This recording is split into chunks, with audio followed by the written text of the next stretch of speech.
DJ Screw, let's go.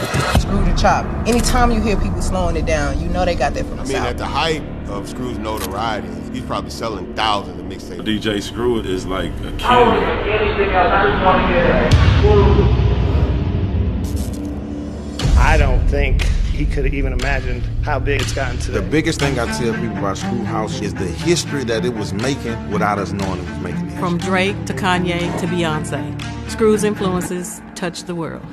I know it's going to get this big. When people got to listen to it and feel it, it really jumped off. Lil Kiki, the ESG, to the whole SUC, created a culture and a sound for Houston that made it worldwide. I just want to continue what they started. Rest in peace to Screw, tonight we take it slow. Growing up in Houston, I was able to find groundedness in Screw culture. In the late 80s and early 90s, DJ Screw, born Robert Earl Davis Jr., pioneered a style of hip-hop called chopped and screwed, which slowed music down to a crawl to, quote, hear what the rapper is saying. Sound like you talking in a phone.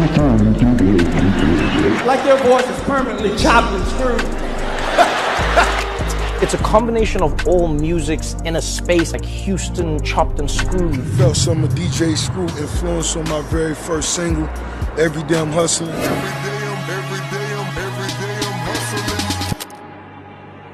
He'll tell me he felt like his house was being watched and feeling like the police was always harassing him. It was a known fact that if you go over there's some kind of way you're going to run into the police. Police stormed a home looking for a drug dealer. The disturbing pattern of wrongful police raids. All I saw was people running in with guns, dressed in all black, mask on.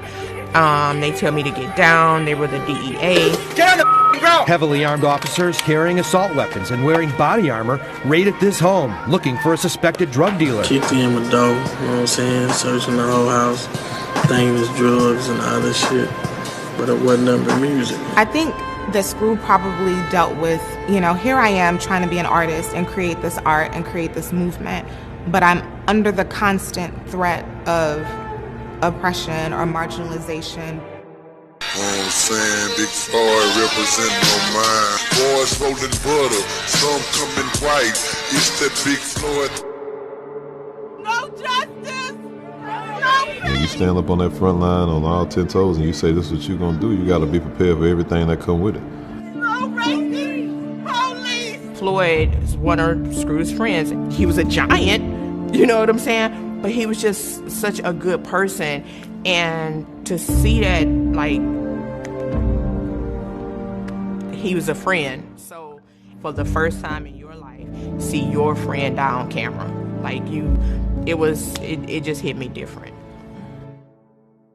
R.I.P. DJ Screw. DJ Screw, know what I'm saying? Screwed up click. Man, what it do? About to sit in the back and the bang on Screw. The name of the music is Chopped and Screwed. T-Pain, when he did Chopped and Screwed, I was amazed to hear him do that.